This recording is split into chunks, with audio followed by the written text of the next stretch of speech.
Buenos días, Señor. Gracias por siempre respaldar con amor, con firmeza, por supuesto, con justicia, con la verdad a tus hijos.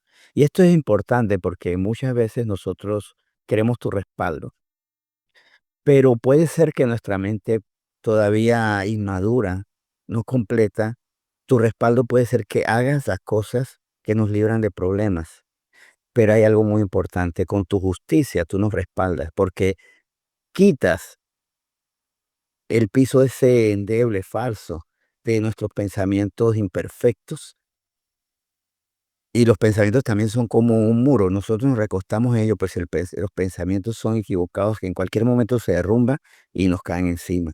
Más si tus palabras son como un muro protector bien firme, podemos respaldarnos ahí. Y por eso, Señor, cuando te pedimos, ayúdame, debemos ir a aspirar más allá. Ayúdame con tu sabiduría. Y vuelvo, yo sé que esto es algo recurrente, el recordar mucho, meditar mucho en la oración de Salomón, cuando iba a asumir ya tenía delante de él toda una nación.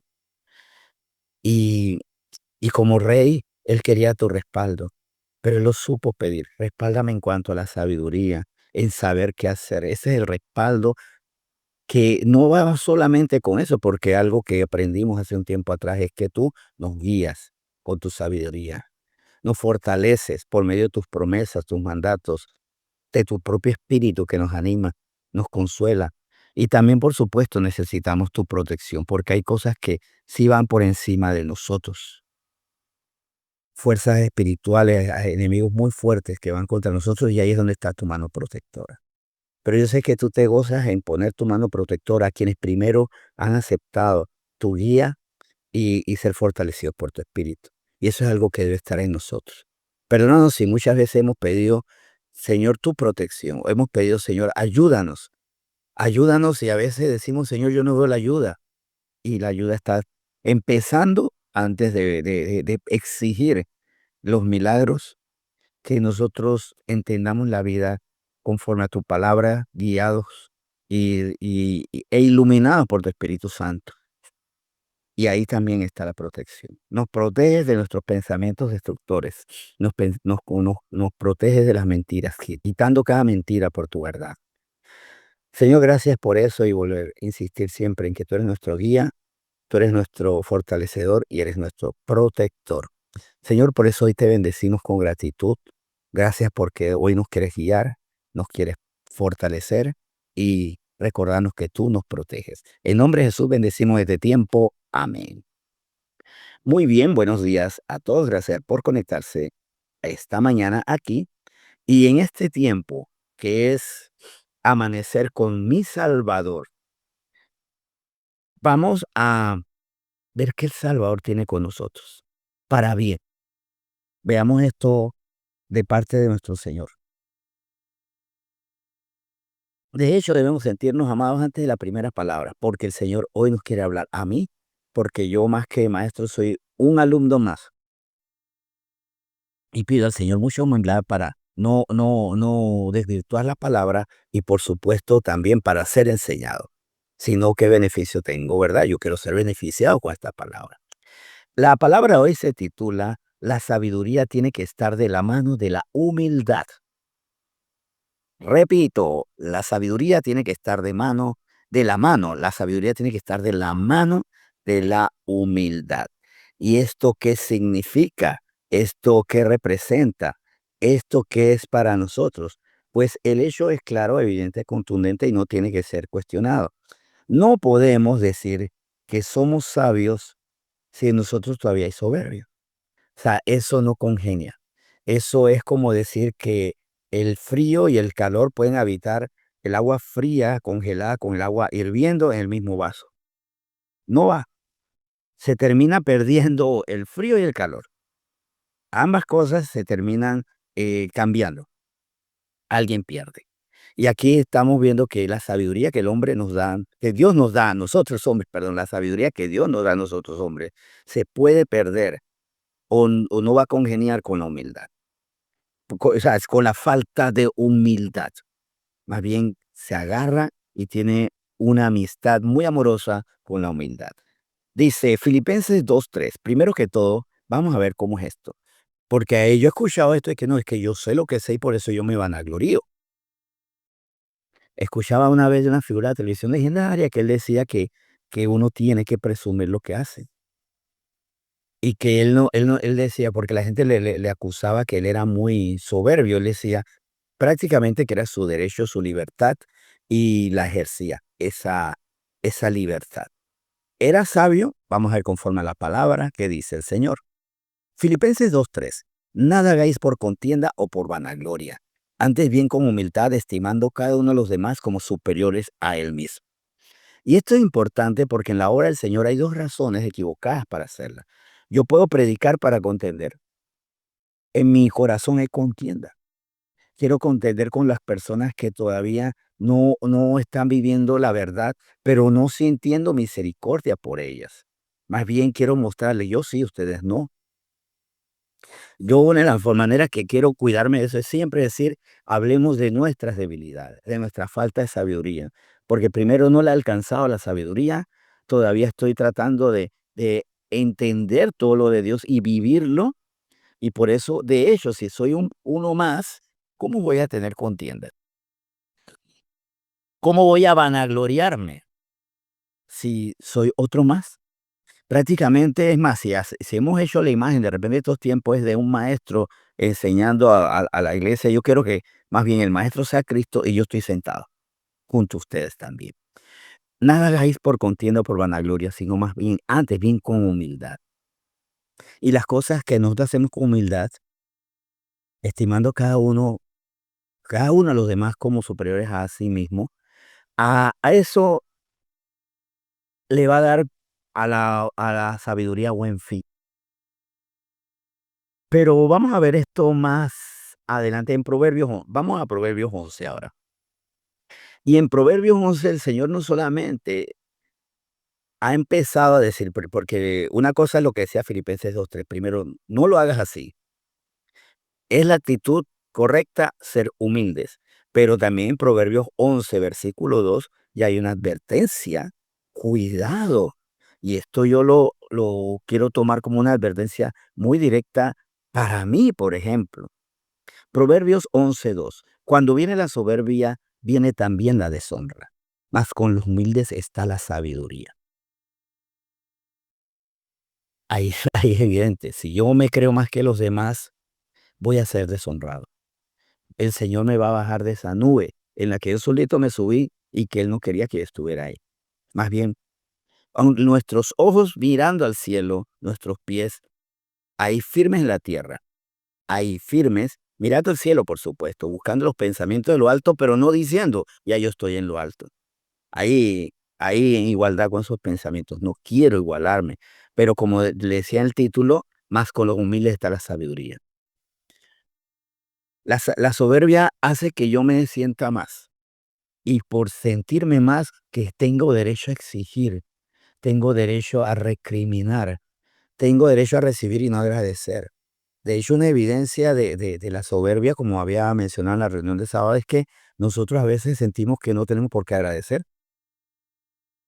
El que no agradece, cuidado que hay 2 posibilidades, que no tiene percepción de que ha recibido, vamos a poner el terreno todavía adecuado. Hay cosas que hemos recibido y no lo hemos comprendido todavía, o no nos hemos enterado. Y por eso el Señor incluso, y vamos a esta primera posibilidad. ¿Se acuerdan que cuando Israel sale de Egipto, el Señor en más de una ocasión le recuerdan: "Te saqué de Egipto", y adorar al Señor que te sacó, o sea, no compitas, no pongas ídolos delante o al lado del Dios que te sacó de Egipto, para quitar la excusa de que es que yo no agradecí porque nunca me enteré, porque ciertas veces es muy probable que nosotros hemos recibido favores y no nos dimos cuenta.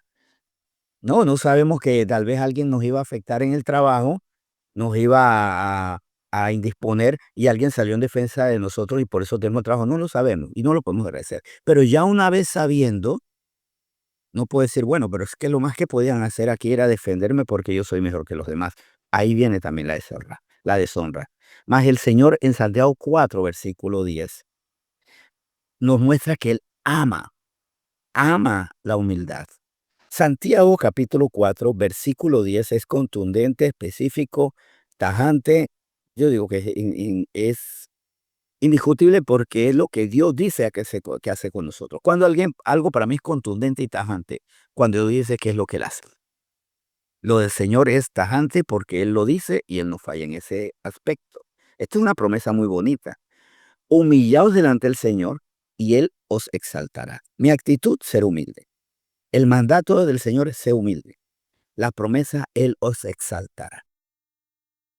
Humíllate delante de Dios en medio de la situación difícil que estás viviendo. Yo me debo humillar delante de Dios en medio de las situaciones que son injustas, que son tristes. No, no entrar en contienda con Él. Es más, cada vez, y esto me ha costado cada vez, estar más en paz. Humildemente yo le digo, Señor, yo sé que tengo que luchar con mi carácter, tengo que luchar contra una ira justiciera. Me estoy manteniendo humilde, me cuesta a veces, y el Señor siempre me recuerda, humíllate, humíllate. Y en el momento dado hay un tema que más adelante quisiera abordar, es el Señor reivindica. En Primera de Reyes capítulo 11 vemos que sin embargo nosotros podemos comenzar bien y terminar mal, porque la humildad no es puntual y que bueno, yo fui humilde un día y ya de ahí siempre voy a estar bien, no. Empecé siendo humilde y todo el tiempo tengo que ser humilde. En Primera Reyes capítulo 11 vamos a poner contexto. Dios se había aparecido a Salomón en el capítulo 2. Si no me equivoco, en el capítulo 9 también él se vuelve a aparecer y ahí le dice, sé humilde, o sea, le da sabiduría, pero le advierte, tiene que ser humilde. ¿Qué pasa en Primera Reyes 11? Este Salomón que había escuchado de Dios y había empezado humildad.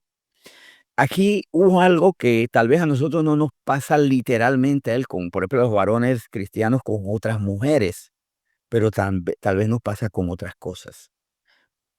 Vamos aquí a Primera Reyes 11, desde el versículo 1.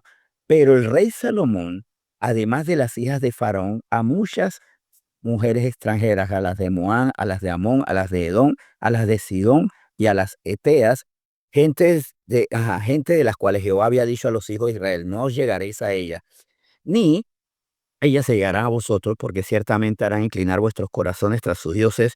A estas pues se juntó Salomón con amor. Y ahí comenzó la caída de él. Y esto lo podemos ver en el versículo 4.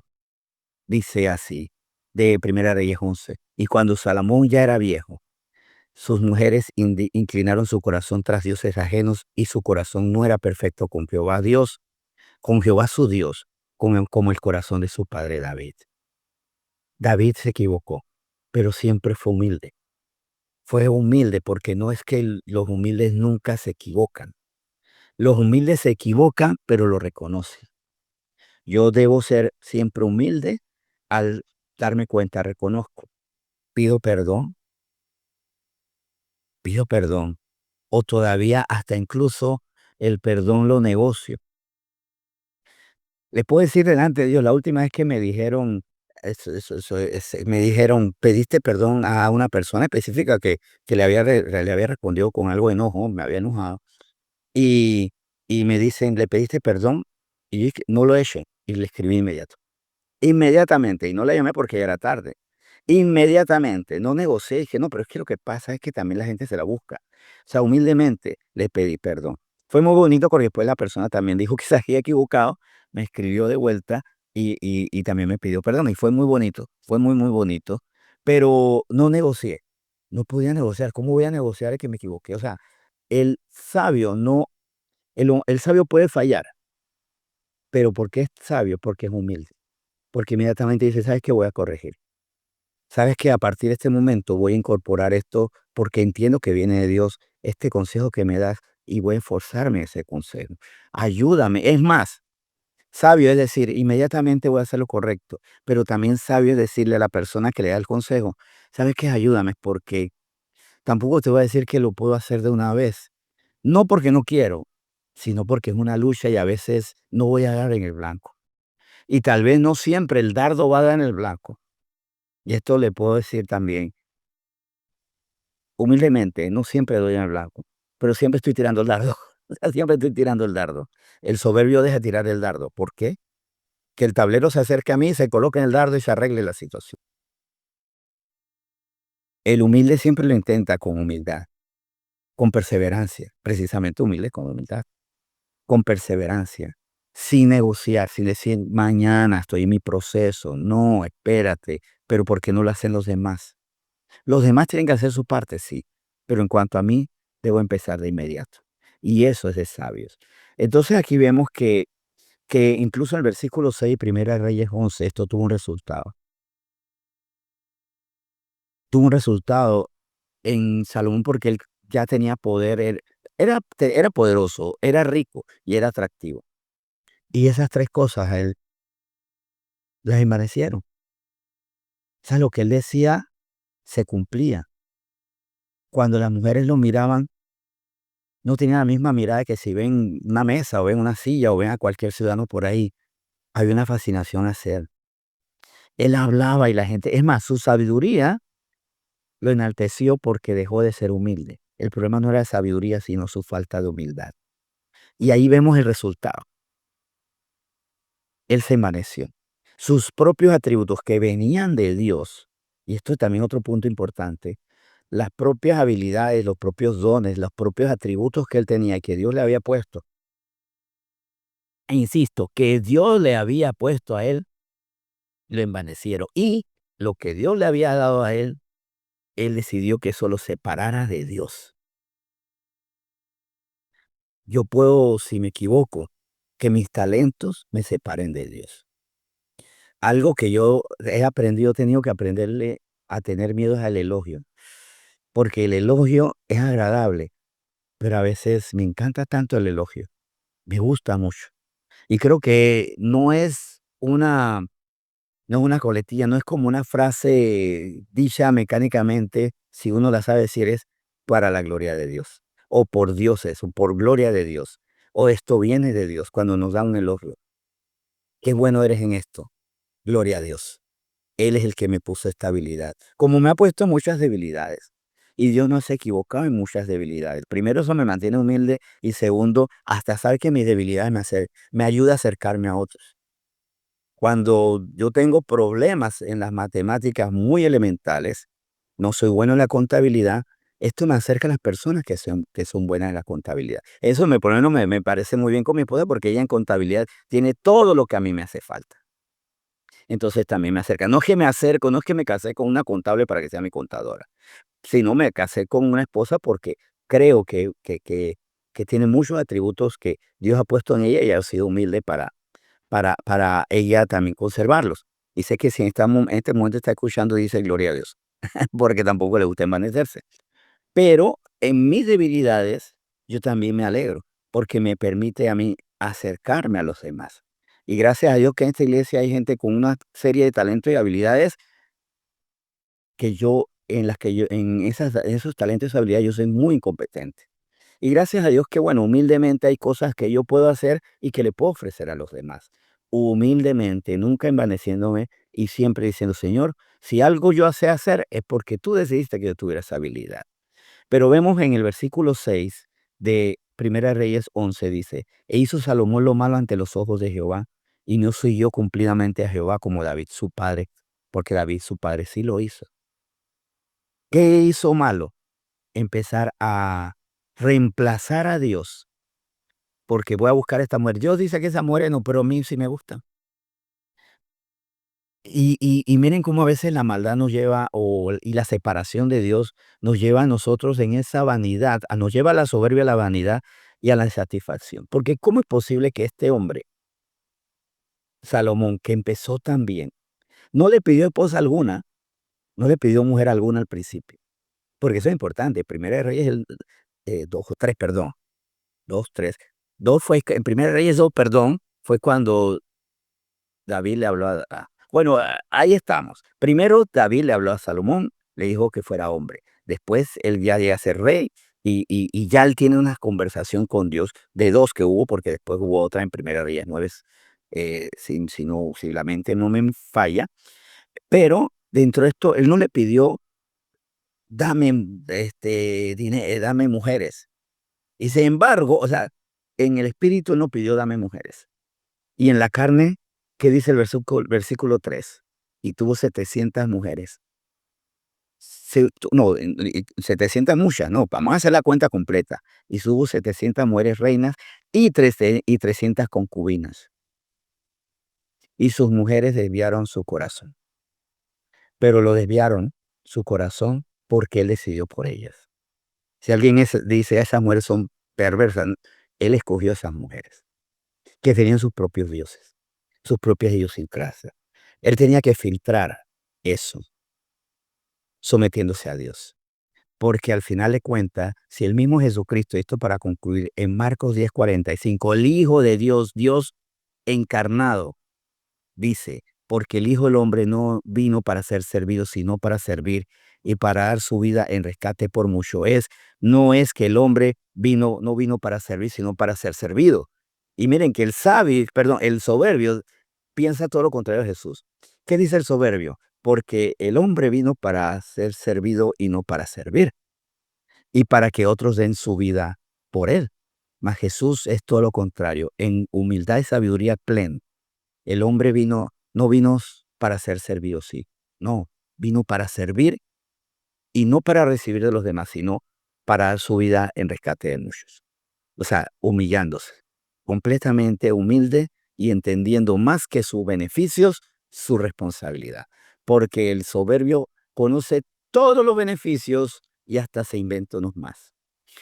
El humilde pone delante de Dios su sabiduría para ponerla en servicio de los demás. Soberbio sabe que quiere recibir, sabe que quiere recibir hasta lo ilegítimo, sabe que lo ha recibido, mas no necesariamente lo agradece. El sabio todo lo agradece porque es humilde. Y al ser humilde también es sensible a dar gratitud y también para poner a disposición. Esto no lo recibí para mí, lo recibí para servirle a los demás. Vamos ahora. Señor, muchas gracias porque tú, verdad, mostraste tu humildad que enseñaste a nosotros. Y gracias por amarnos, porque por esa humildad nosotros somos salvos. ¿Por qué? Porque humildemente, sin pecado, sin recriminaciones, jamás con altanería diciendo, mire lo que tengo que hacer por usted, y eso también lo tenemos que quitar nosotros en nuestro lenguaje, miren lo que tengo que hacer por usted. Sabemos que lo hacemos. Y solamente decirlo si es necesario, miren, estamos haciendo esto por ustedes. No es lo mismo decir, miren lo que estamos haciendo por ustedes para que lo aprovechen, a decirlo para ponernos encima de los demás. Como tú, Señor, Señor, cuando tú le decías a Israel, miren que los saqué de Egipto, no era con altanería, sino para que ellos recordaran que eran amados. Porque hasta en eso, si vamos a recordarle a los demás, no es para que se sientan apabullados, perdón, sino para que se sientan amados. ¿Para qué lo hago? ¿Para que ellos se sientan mejor o para yo sentirme por encima de ellos y que ellos se sientan peor? Tú jamás lo hiciste así.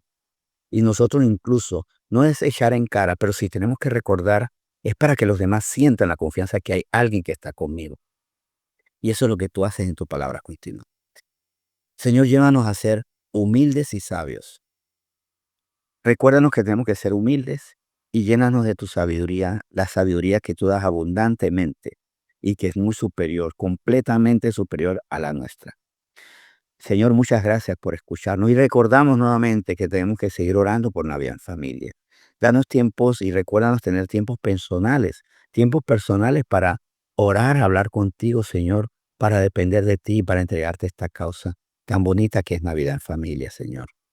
Recuérdanos, Señor, orar por todas las personas que con mucho gozo y con humildad, con corazón agradecido, han sembrado, están dando sus recursos.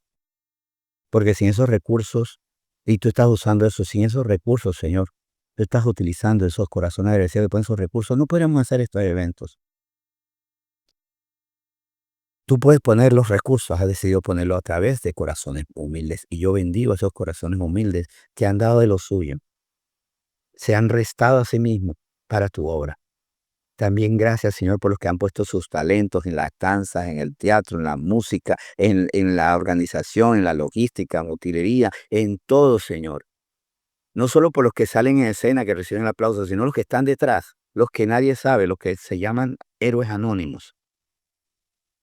Anónimos para la gente, para el mundo, pero tú los has visto, Señor, y te damos gracias por aquellos que ni siquiera están buscando lo suyo, sino que humildemente hacen y no necesariamente están esperando que sean exaltados. Pero tú los exaltarás porque son humildes. Señor, gracias por esos corazones humildes y gozosos de Navidad en familia y gracias por la obra que harás en, en este evento que exalta la obra salvífica de Cristo, porque la obra salvadora empezó desde que te encarnaste ahí. Lo que vemos es cuando hacemos memoria del bebé en el pesebre, es el cuerpo que comenzó a crecer y a desarrollarse para luego, en su momento, ser llevado a la cruz.